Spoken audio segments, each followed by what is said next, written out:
We are here with Danielle Kelly at One Fight Night 14. She just won the Atomweight Grappling World Championship title. Anyone up there, anyone here or watching saw your win, and I know I got emotional watching it. Talk us through how you felt when you won that. I love your shoes, by the way. I'm going to keep reminding you. I felt pretty good, Something was different. I worked, this is basically work. I worked every day for this. I studied her. I walked through that stage. I walked to the circle, and just something hit me. I knew this was my moment. I have a really tough opponent in front of me, and she's a world champion, and really good at what she does, more accomplished than I am. But I didn't let that get to me, and proving that, at one point I was in a bad position, but I didn't let that get to me. She didn't have anything on me. I attacked back. I shut down her game pretty much, and I attacked her. Did 2 or 3 catches, and I almost submitted her at the end. It feels pretty amazing because, again, I worked every day for this, and having a lot against you, it's hard. Waking up every day and people think you're not going to do it or say that you shouldn't do it, and I just proved everyone wrong.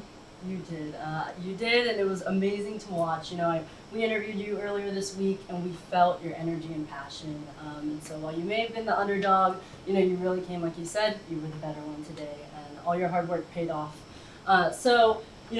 You almost got a couple, you were hooking the heel, you were trying to get the leg, just like you were saying. Were there any moments where you felt like you really could have almost finished, or?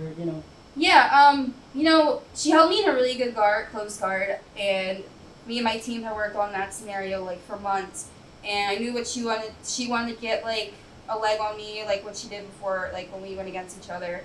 I think there was one transition where I opened her guard, and we did a lot of stacking, and I pulled her heel towards my hip, and I went for a heel hook, and I think heel hook to a toe hold, and that's what got me the catch. And I think my opponent was pretty surprised at that because our last bout, I didn't really attack much. I kind of froze, but this time I think she was overconfident, and I think she didn't expect me to come out like that.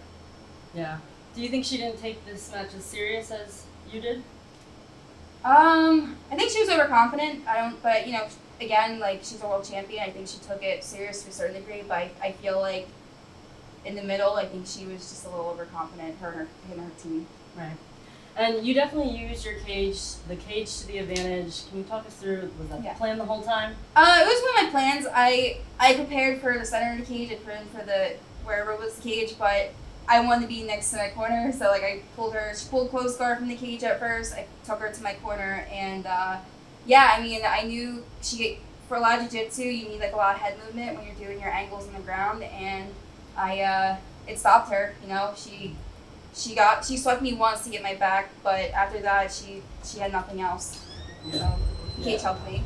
It definitely did, and we heard your coach talking to you the whole time. It seems like that's kind of common practice. He's your guide to it all, right? Yeah, Mike and Matt, every single day. I feel bad because they had to deal with me, but we worked every day to the T. We saw what she did. My teammate Matt, kind of improvised what she was doing, copying, and it was reality of everything that we worked on. They were saying and coaching, it happened, and I stopped her. Yes. I'm the champion. You are the champion.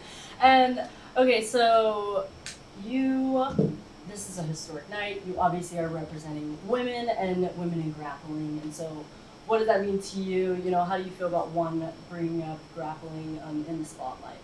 I think it's pretty cool. One championships bringing women's grappling in the spotlight, as well as all other martial arts. Mm-hmm. Right on the jiu-jitsu match, there's a Muay Thai championship and MMA, and there's special rules. I don't know if I think it was kickboxing or boxing, but it's really cool.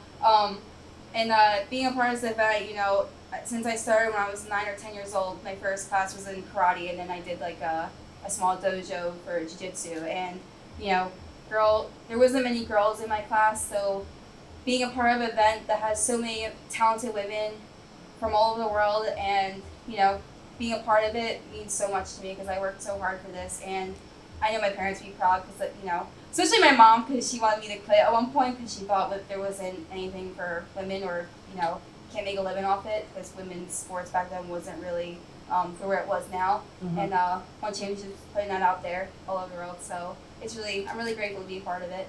Yeah. Well, we love to see you in it, and I was just gonna say, I'm sure your parents are so proud. I know this is like full circle. Your dad brought you and introduced you to jiu-jitsu, so this is amazing to see it happen. Oh, I'm getting emotional, but yeah, we're so proud of you. Any final words that you want to say to your?